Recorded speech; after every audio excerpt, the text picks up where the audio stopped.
Hi, I'm 72daystar, out in a walking vlog. Haven't done one in a while, but the sky was just so nice today that I couldn't resist.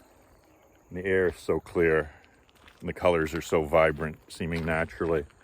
Topic, I want to revisit abortion, and I want to attempt to steelman my opponent's argument. When I introduced the trolley problem to anti-abortion people, they often have a very hard time answering it. And I mean literally. I've had something like half a score people take multiple days until I can get some kind of answer on it. Most of them try to dodge it or just say it's meaningless. So I want to try to take on the position of an anti-abortion person and try to answer it in an intelligible way, frankly better than I've ever received. So my steelman for the trolley problem. So the trolley problem is where you have a situation where you can save, say the typical one, I can save one person or I can save 5 people. And that seems pretty straightforward. You want to do, even though allowing a person to die would be morally wrong. In this situation, you might think, well, I can defend killing that one person because I'm going to save 5.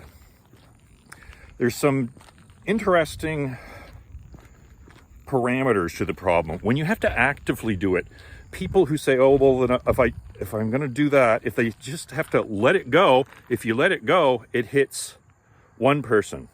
But if you switch, it hits 5. And then everyone just says, well, let's just let the one person go.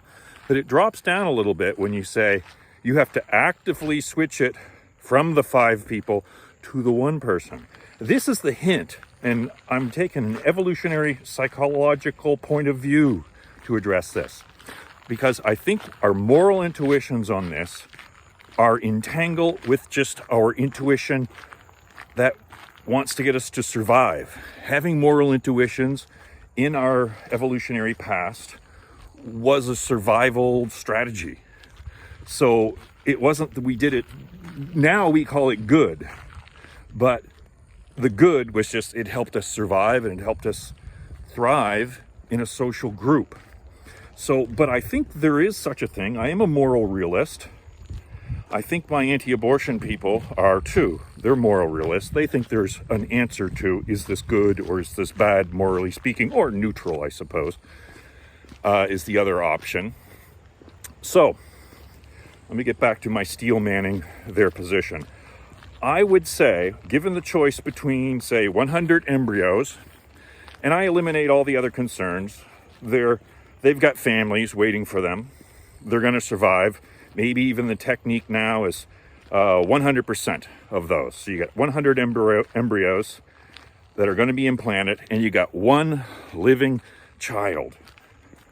So I ask you, what should you do? And the problem is, I think most anti-abortion people have the same moral intuition that I have.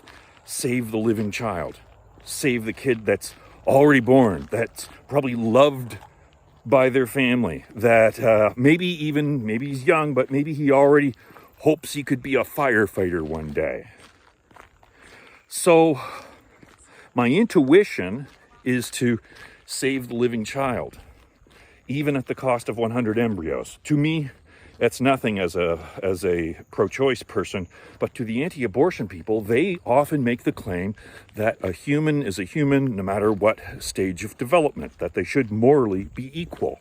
So they find themselves in a difficult situation because they want to say, well, there's 100 to 1. This should be easy. It should be, well, save the embryos. What they might say is, I know I should save the embryos.